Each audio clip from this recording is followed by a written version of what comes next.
Continuamos en Historia Antigua de la Península Ibérica en el primer parcial, en el tema 22, Religión y Cultura.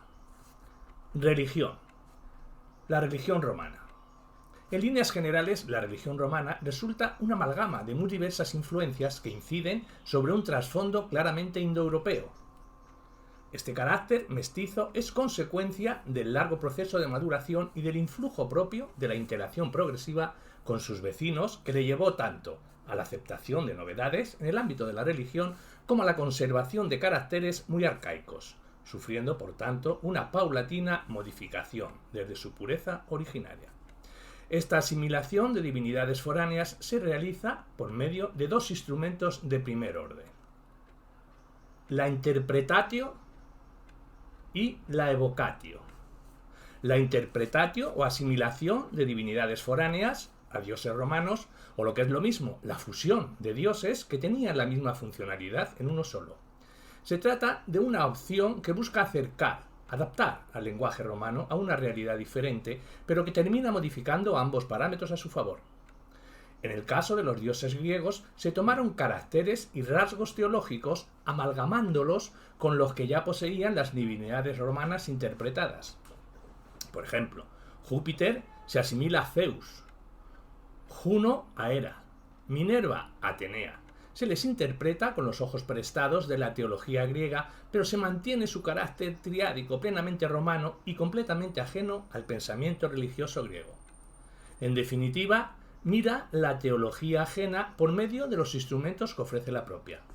Y la evocatio, o integración en el panteón romano de dioses extranjeros, esta es consistente en ganarse a los dioses de los enemigos por medio de la promesa de darles culto en Roma.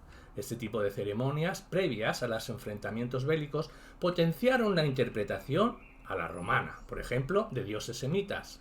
Melkarth, patrono de Tiro en Fenicia o de Gades, que fue nombrado como Hércules, o Baal Amón, patrono de Cartago, como Saturno. En este proceso de asimilación, la crisis de la República y la institucionalización del Principado marcan un punto de no retorno que tendrá su culminación durante el siglo III después de Cristo con la aparición de las religiones monoteístas. Este proceso está caracterizado por el abandono de la religiosidad tradicional, la aparición de las religiones orientales, que contradice el carácter colectivo de la religión tradicional, y por el culto al soberano, que oscilará desde el sobrehumanización a la divinización. Dentro de estos caracteres generales de la religión romana, debemos tener en cuenta que desde sus inicios se desarrolló como una típica religión de campesinos. La palabra religio no designaba el culto a la divinidad ni el sentimiento de la fe, sino la dependencia general de los hombres con la esfera de lo sagrado y especialmente ante el temor a lo desconocido, a lo sobrenatural. Esta actitud, típica de la mentalidad agrícola, se basaba en la creencia de fuerzas sobrenaturales, la numina, espíritus, que actuaban sobre la tierra para ayudar a los hombres o más a menudo para atormentarlos. El panteón romano. La tríada venerada en el Capitolio estaba formada por Júpiter, señor del firmamento y divinidad principal, por Juno, protectora del matrimonio, y por Minerva, la diosa de los artesanos. Otros dioses eran Marte, dios de la guerra y del trabajo agrícola, Vesta, protectora del fuego del hogar, Vulcano del fuego, Neptuno del mar, Venus, diosa del amor. Otras divinidades de carácter benigno estaban especializadas en los diferentes ámbitos, agrícolas y pastoriles y familiares. Entre estos últimos hay que tener en cuenta a los dimanes, espíritus de los antepasados, los penates, divinidades del hogar, y los lares, ligados a sitios determinados. La religio. Para los romanos era necesario conocer la voluntad de los dioses y tratar de mantener su favor con sacrificios y plegarias por medio de una relación de ataduras recíprocas expresada en el principio del do des, te doy para que me des. Esta relación no solo es una cuestión privada, sino también política y estatal, conservando la estructura social tripartita de los indoeuropeos, divididos en sacerdotes, guerreros y agricultores, cada uno de ellos con su correspondiente patrono divino. La relación del individuo con la divinidad se producía a través de intermediarios. pater familias, en el ámbito familiar, pontífices, auguris, sali, los sacerdotes oficiales en el Estado. Adopción de nuevas divinidades y progresiva helenización. El temor a la existencia de que los dioses de los pueblos extranjeros existían y eran tan poderosos como los propios tiene como consecuencia la aceptación de los dioses de los pueblos conquistados.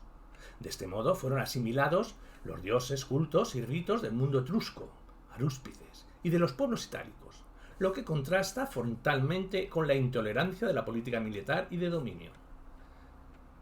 Pero en este singular proceso de asimilación fueron los griegos los que más influyeron en la configuración de la religión romana, contribuyendo a su maduración. Las tempranas relaciones con la zona de Campania favorecieron la introducción de Apolo y de los libros sibilinos por medio de la interpretatio. De los dioses griegos se tomaron caracteres y rasgos teológicos, pero amalgamándolos con los que ya poseían las divinidades romanas interpretadas. Por ejemplo, Júpiter se asimila a Zeus, Juno a Hera y Minerva a Atenea. Se les interpreta con los ojos prestados de la teología griega, pero se mantiene su carácter triádico, plenamente romano y completamente ajeno al pensamiento religioso griego. De la Segunda Guerra Púnica favoreció la introducción al culto frigio de la diosa Cibeles, en el 204 a.C., y unos años más los misterios dionisíacos. El contacto con Oriente favoreció el aumento de la influencia helenística a lo largo del siglo II después de Cristo, y a pesar de las objeciones del racionalismo y escepticismo de la filosofía griega, el Estado romano mantuvo la religión tradicional hasta la restauración religiosa impulsada por Augusto. En cuanto a la difusión de la religión romana en Hispania, diremos que al inicio de la conquista de la península, el sincretismo entre los dioses griegos y romanos estaba prácticamente finalizado. Su difusión en Hispania se produjo de manera paulatina, debido al contacto del ejército y del comercio con el mundo indígena, afectando de manera más directa allí donde ese contacto fue más intenso. Los testimonios epigráficos, numismáticos y arqueológicos, así como la toponimia, nos documentan y hacen referencia a una serie de lugares sagrados. En cuanto a los fenómenos de sincretismo, diremos que en el proceso de difusión destacan dos factores fundamentales: la flexibilidad romana en materia religiosa y la tendencia a identificar comunidad cívica y religiosa. De la flexibilidad romana en materia religiosa diremos que favoreció la coexistencia de los ritos y creencias indígenas con la propia religión, y de la tendencia a identificar comunidad cívica y religiosa permitió al Estado romano fomentar la aceptación de sus dioses y cultos entre los indígenas, que paulatinamente se fueron integrando a través de su acceso a la ciudadanía al Estado romano. Estos fenómenos de sincretismo fueron más frecuentes hasta el programa de municipalización aplicado por César y Augusto. Los ámbitos provinciales resultan muy diversos entre sí y también puede llegar a presentar notables diversidades zonales. En el Levante y sur ibéricos se vio facilitado por la implantación precedente tanto de los dioses fenicios, púnicos como del panteón griego. Los ejemplos son muy variados, desde el aludido Melcar, que se extendió hasta época imperial bajo la advocación de Hércules Gaditano, pasando por la divinidad griega Artemis, que bajo el nombre de Diana se veneró por la costa levantina.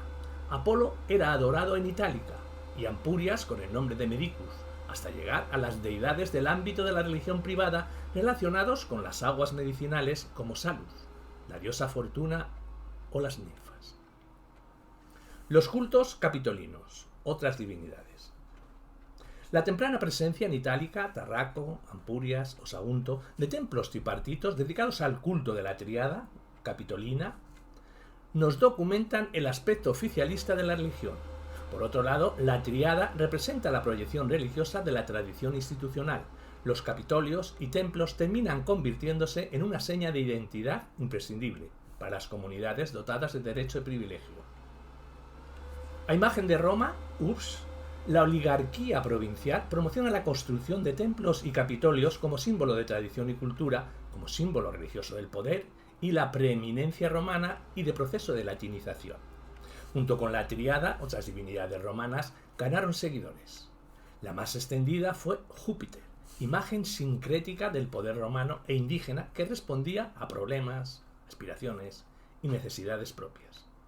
El carácter funcional de la religión romana facilitó la introducción de otras divinidades en Hispania, difundiéndose el culto a divinidades relacionadas con las aguas, con la salud, de diversas actividades económicas, de la guerra o de la vida de ultratumba. Mercurio protegía a comerciantes y viajeros. Marte y Hércules, deidades de la guerra y protectoras de las almas. Entre los dioses protectores de la ciudad destaca el culto a Genio de la ciudad, de la familia, la veneración a los lares. Las reformas religiosas de Augusto, el culto imperial. Augusto fomentó la restauración de la religión tradicional, recuperando viejos ritos, instituciones y ceremonias basadas en el cumplimiento de las obligaciones con los dioses, en la paz y el orden. Al amparo del nuevo protector imperial, Augusto no se limitó a ocupar el máximo cargo sacerdotal, el pontificado máximo, 12 a.C., sino que formó parte de otros colegios sacerdotales, que fue augur, miembro del colegio de los 15 varones de los de Billi y Flamenfecia. Octavio extendió los cultos de la nueva monarquía, entre ellos la veneración a César, el culto a Marte y Apolo, su dios personal, al que erigió un templo en el Palatino. En toda su persona se creó una mística sobrehumana como objeto de veneración, con templos y cultos en lo que su espíritu, genios y numen, fue asociado a Roma como divinidad, de a Roma et Augustus, y motivó un fuerte vínculo de unión entre Roma, Italia y las provincias. En cuanto a los cultos oficiales, diremos que tanto las prácticas rituales como su organización tenían tres objetivos fundamentales: político, social y de dar solidez y cohesión del imperio. En cuanto al político, ya que llevaba implícita la aceptación de la soberanía y del poder de Roma, y del social, al unir los lazos religiosos. La intensidad de estos tres componentes, en el mundo provincial, estaba determinada por el ordenamiento administrativo y el mayor o menor grado de urbanización de cada comunidad. Un ejemplo de esto es el culto a la dea Roma, que mientras en las zonas orientales alcanzó gran importancia, en las zonas hispanas lo fue en menor medida. Sin embargo, el culto a la tríada capitolina sí fue relevante, como prueba la ley fundacional de la colonia Lulia Genitiva Urbanorum Ursu, en la que se regulaba la obligatoriedad de que los ediles organizaran juegos en su honor durante 3 días, mientras que la protectora de la ciudad, Venus, solo era honrada durante un día. Entre los templos capitolinos destacan en Hispania los de Urso, Hispalis, Astúrica, Baelo, Emérita, Clunia o Tarraco. El culto imperial. Caracteres generales. Similar importancia al culto oficial alcanzó el culto al emperador en Hispania. Aunque se inició en vida de Augusto, no alcanzará su implantación hasta el periodo Flavio y su apogeo hasta el siglo II después de Cristo. Su culto estaba confiado a sacerdotes, flamines, que tomaban el epíteto de augustales, claudiales, flaviales, etc., dependiendo del nombre del emperador, a cuya memoria estaban encargados. Para adquirir esta nueva naturaleza divina era necesario que el Senado decretase la consecratio, lo que venía dado en función de los méritos y de la obra del emperador o de los miembros de la familia. Entre los pueblos prerromanos hispanos ya existía un culto al jefe, similar a la devotio, por el que un individuo se vinculaba a su jefe incluso con su vida. Este precedente facilitó el culto al emperador, aunque también debió influir factores como la veneración a los lares y genius de Augusto y su asimilación a divinidades como Hércules o Mercurio. En cuanto a la difusión y organización, diremos que del año 25 a.C. es un altar dedicado a Augusto por la ciudad de Tarraco, lo que nos indica que el culto al emperador se inició con él en vida, al que siguieron otros a iniciativa individual o colectiva. En el año 15 después de Cristo, Tiberio otorga un permiso a Tarraco para levantar un templo en honor de Augusto muerto. Poco después lo hace también Emérita. Ambos casos son decisivos para la difusión del culto imperial, ya que se trataba de las capitales de las dos provincias imperiales de Hispania y la petición debió surgir de las propias asambleas provinciales ya organizadas. La Bética realizó una petición similar que fue denegada, quizá por su carácter senatorial. César fue el creador de la gran época de Tarraco. La elevó en el año 45 antes de Jesucristo, después de la batalla de Munda, al rango de colonia, y por el nombre de su familia lo denominó Julia.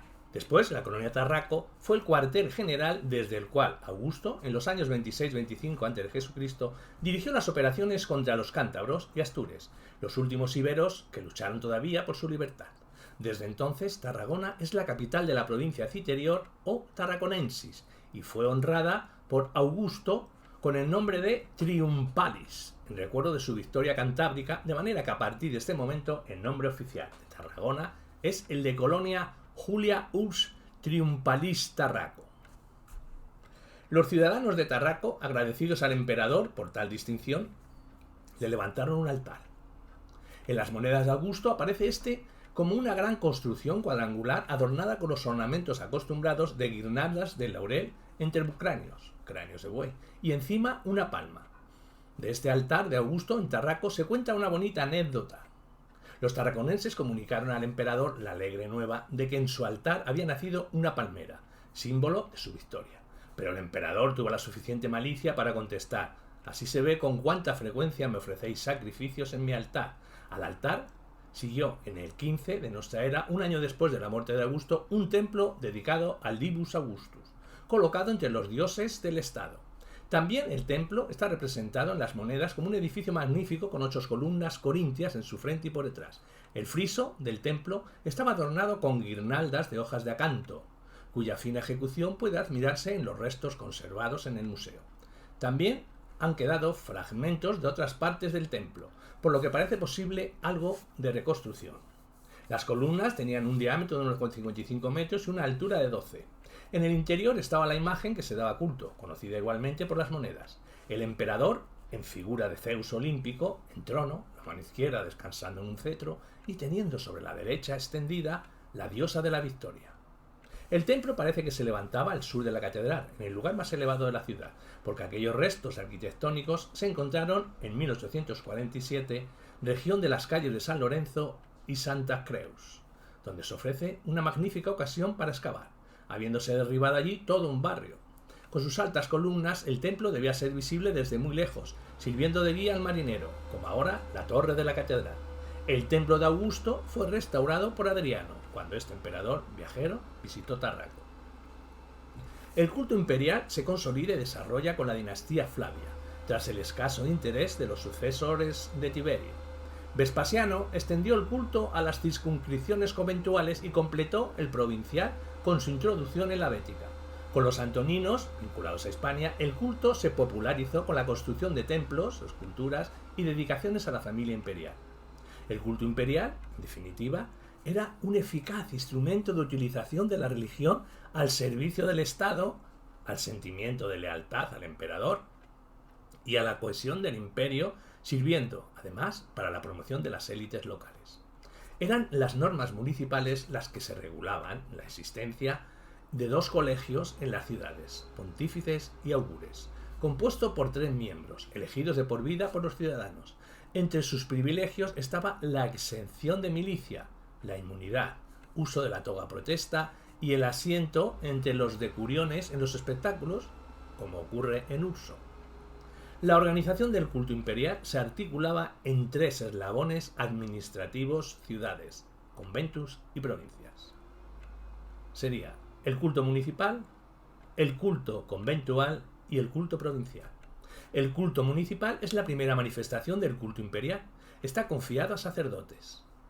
Flamines, que en la Bética llevan el nombre de pontífices. Este cargo sacerdotal era elegido anualmente por los delegados de las ciudades y las provincias en una reunión, concilium, a cuyo término se decidía si se les nombraba flaminen perpetuum. Con el establecimiento del culto a personajes femeninos de la familia imperial se designó a las flaminicae. El culto conventual, solo documentado en la Tarraconense, los conventuales se vinculan al culto de la dea romana y de Augusto y llevan el título de flamines. Y el culto provincial, que también sirve a intereses políticos, por lo que tiene mayor relevancia en las zonas menos romanizadas. La denominación de los sacerdotes es variada: Flame Provinciae, Flamen Augustorum, Romae et Augustorum, Augustalis. También encontramos documentadas Flaminicae, en algunos casos a Perpetuae. Colegios sacerdotales.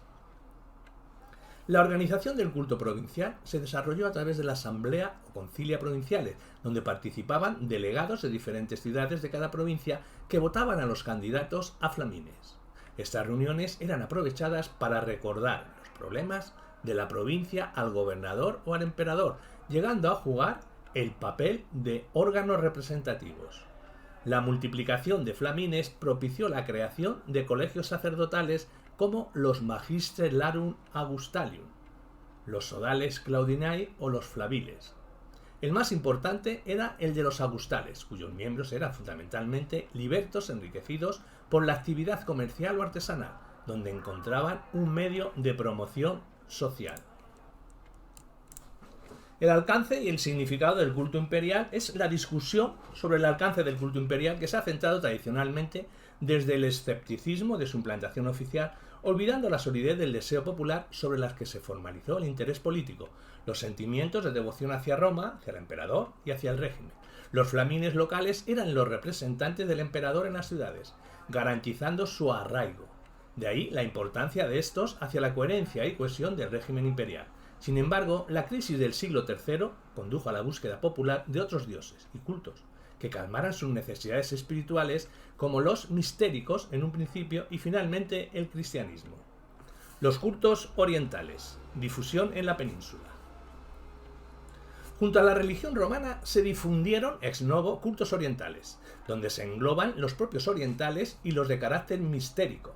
Los primeros se conectan con la colonización fenicio-púnica y griega que sobrevivieron a la conquista romana mediante la correspondiente interpretatio, como es el caso de los fenicios púnicos, Melcar y Tanit, o los griegos Asclepios, Esculapio, o Artemis Efesia, asimilada a Diana, o Némesis, diosa de la justicia, devocionado entre esclavos, libertos y gladiadores. De las de carácter mistérico, los diferentes emperadores adoptaron políticas contradictorias que oscilan entre la protección y la prohibición. Otros cultos, con cierta relevancia, fueron los realizados a divinidades egipcias, dioses tracofrigios y Mitra. Divinidades egipcias, las principales fueron Isis y Serapis. Isis, unida a Osiris, en la secuencia nacimiento, muerte, resurrección, adquirió en época helenística caracteres mistéricos. Su culto, prohibido y protegido, se desarrolló durante el siglo II en círculos acomodados. Serapis, en cambio, se extendió sincréticamente. Dioses tracófrigos, como Cibeles y Atis, fueron introducidos a partir del siglo II y III después de Cristo. En sus santuarios se celebraban bautismos sangrientos que incluían el sacrificio de un toro o un carnero. Y Mitra es una divinidad irania que penetró en la península a partir del siglo II después de Cristo y estaba ligado a la milicia con el apelativo de Invictus. Y a los comerciantes costeros destacan sus lugares de culto específicos los mitreros, como el de Mérida. El cristianismo primitivo en Hispania. Por último, la difusión del cristianismo en Hispania se ha explicado por tres vías: la predicación de Santiago, la llegada de San Pablo y la tradición de los varones apostólicos, sin bases históricas verificables. Su origen es oscuro y tardío, ya que los primeros testimonios sobre su presencia en Hispania son en exceso imprecisos. El primer dato lo encontramos en el año 254, en la Carta 67 de Cipriano de Cartago, que documenta la existencia de comunidades cristianas en León, Astorga, Mérida y Zaragoza. Es a partir de esta fecha y coincidiendo con las persecuciones de Valeriano y Diocleciano cuando se acumulan los testimonios y el cristianismo avanza en los grandes focos urbanos y sobre la gente humilde. Como fenómeno histórico, es durante el Alto Imperio una más de las religiones orientales que atiende a las necesidades y aspiraciones. Penetra en los núcleos más romanizados con comunidades judías a través de militares, comerciantes y viajeros. Por tanto, su introducción no se realizó mediante una única vía ni se importó, sino que se va gestando a través del desarrollo de pequeñas comunidades y de la predicación de numerosos elementos que extienden su proselitismo en los ambientes que frecuentan. En cuanto a las religiones indígenas, diremos que la religiosidad indígena pervivió en Hispania a través de la interpretatio, del sincretismo, o simplemente se mantuvo de esta pervivencia. Se conservan el nombre de 300 divinidades en estelas y esculturas, siendo por tanto religiones con diferentes mitos y ritos de las que desconocemos su existencia. Es por tanto un mapa heterogéneo, de fuertes contrastes, en armonía con el mapa cultural. Sus documentos, sobre todo epigráficos, que llegan a la época imperial, prueban la tenacidad de estos pueblos por mantener sus creencias hasta la cristianización plena de la península.